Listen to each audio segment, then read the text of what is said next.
conducteur de moto, il y avait aussi le syndicat des camionneurs. Et lorsqu'il a terminé avec vous, il a commencé à parler aux camionneurs. Et il dit, je voudrais leur dire que le maintien de l'ordre, c'est le moulinex. Et les malfaiteurs sont les condiments. Lorsqu'on met les arachides, le ginseng et l'ail dans le moulinex, c'est la pâte qui sort. Charles Elisant. Oui. Comment comprendre? Non, bon, nous sommes des Africains, c'est la l'autre. Et il faut qu'on comprenne que chacun a sa gestion. Faire passer un message. Faire passer un message. Les termes sont durs, là. Non, écoutez, ce que j'aime à Tangan dit, et là je le dis haut et fort, c'est qu'il s'est débarrassé du conformisme des ministres que nous avons toujours eu. C'est-à-dire, lorsqu'il faut dire quelque chose, il ne s'embarrasse pas du discours de Molière, de nos amphithéâtres et tout. Il dit les choses terre à terre, avec les termes que tout le monde va comprendre. Mais je voulais aussi dire à ceux qui nous écoutent que ce que j'aime aussi à Tangandi, c'est que lorsqu'il a fini de gronder, en utilisant techniquement et avec maestria la politique de la chicotte, il vient aussi avec la dialectique de la carotte. Il caresse après. C'est ça le parent. C'est le même Tangandi qui, après la réunion, a offert des chasubles, a offert des casques, a offert des gants et a permis, à travers son ministère, de donner un fonds à certaines auto-écoles reconnues, et bien, qui vont comme ça là former les collègues de mon frère Cédric à ce qu'ils aient gratuitement le permis A. Donc, quand on a fini de dire qu'il a fini de dire que le moulinex, les condiments et tout, il faut aussi qu'on dise qu'il a aussi fait en sorte que certains aient accès à certains trucs. Ça, il fallait que je dise. Et de dire au Cédric, non, Atangandi, ne prenez pas souvent au premier degré ces termes.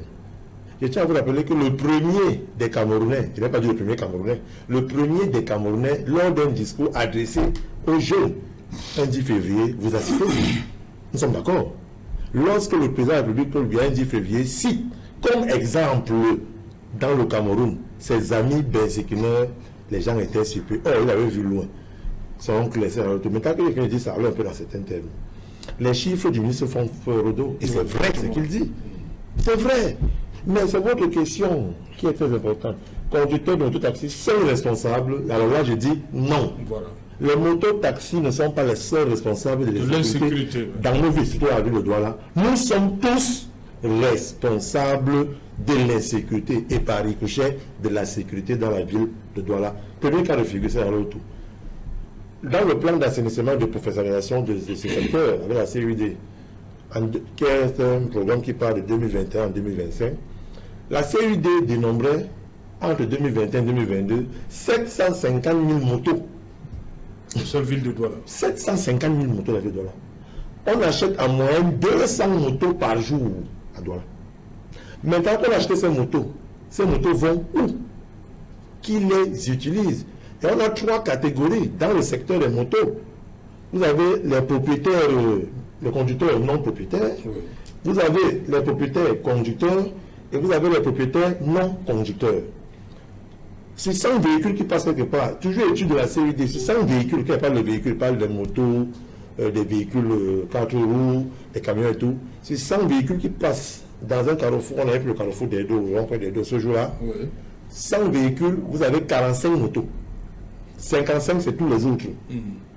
En clair, c'est 100 engins roulants, c'est mieux dit. Voilà, ben c'est 100 engins roulants. Oui.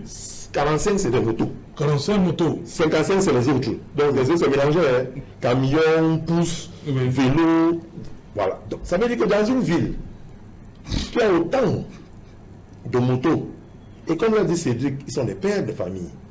Dans une ville où les gens gagnent entre 750 000 et 1,5 million l'année, en fonction des catégories que j'ai citées, dans une ville où la demande, en fonction de l'explosion démographique, est sans cesse croissante, et l'offre, en termes d'infrastructures routières, ne suit pas assez, il faut qu'on soit clair, et que les populations vont vers les motos qui sont, disons-le, comme on ne le veut pas, hein, plus facile lorsque les embouteillages. Ça va partout. Hein. Oui, ça se fait partout. Il est donc clair que l'État, hein, la communauté urbaine, tout ce qu'il y a comme entité territoriale, sociale et tout, on prend donc en charge ce volet des mototaxis et pour les professionnaliser. D'où la réunion qui se tient avec le ministère des Transports, la CUD, les 14 syndicats. C'est un autre problème. Pourquoi 14 syndicats dans une ville comme Douala?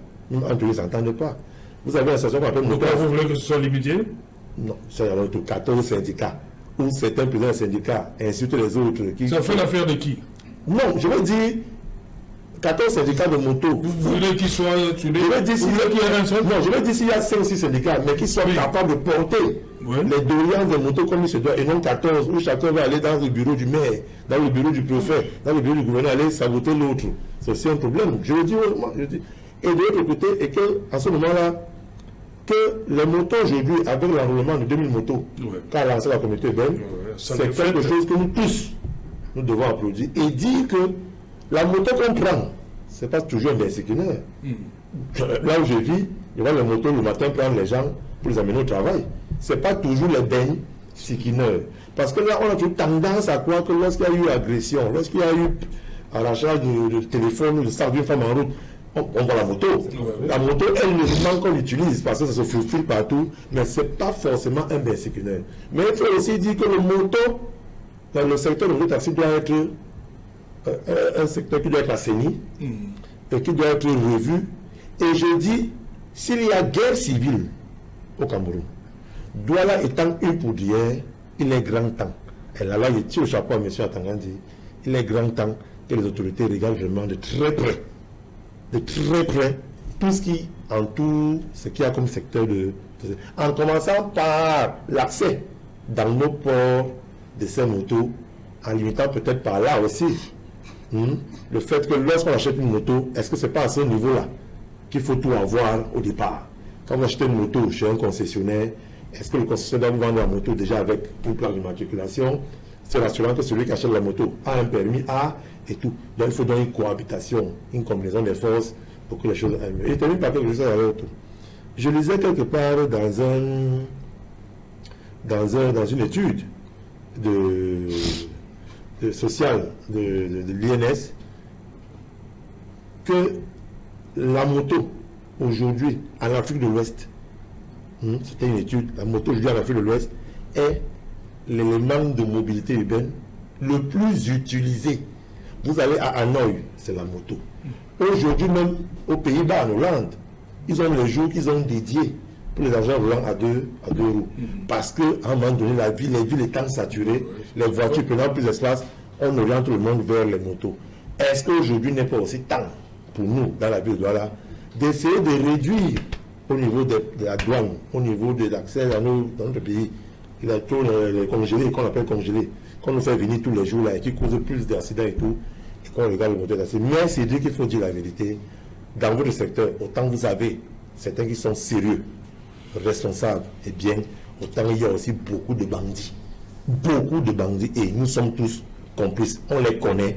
Il faut aussi que nous-mêmes, comment social, les dénoncer. C'est vrai de dire que Babana, il faut qu'on se dise la vérité. Quand on dit Babana, on voit tous les étrangers et tout. Même nos frères eux-mêmes, eux aussi, qui sont les nôtres, font aussi certaines choses bizarres avec les motos. Ce n'est pas tous les étrangers.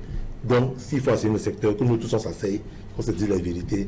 Et je vous remercie une fois de plus d'être venu parce que vous dites les choses avec raison et le seul courage que vous avez. Dites ce qu'il y a à dire, on verra ce qu'il y a à le faire.